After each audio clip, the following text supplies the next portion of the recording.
我是年糕君，今天来拆2个慢回弹的食玩盲袋，比较想要前2个吧，薯条和牛奶盒的。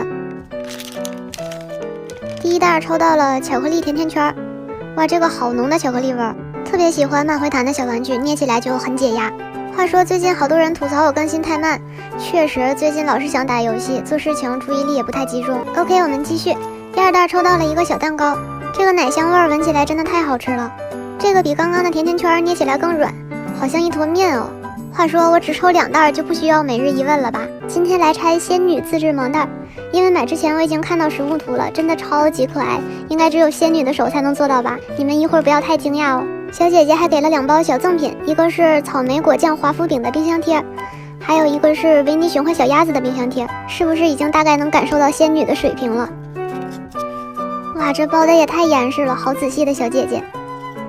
怎么样，是不是超级可爱？同样也是纸粘土做的，而且所有的形象都是小姐姐原创的，是不是很厉害？盲袋里也都是冰箱贴，后边是有吸铁石的。第2包是头上系着大蝴蝶结的妹妹，眼睛不灵不灵的。第3袋抽到兔子妹妹，只是这个兔耳朵好像有点断掉了，不过也没办法，小姐姐已经包装的够仔细了，等下我用胶粘一下就 OK。第4袋抽到了长辫子的妹妹，脸上还有小雀斑。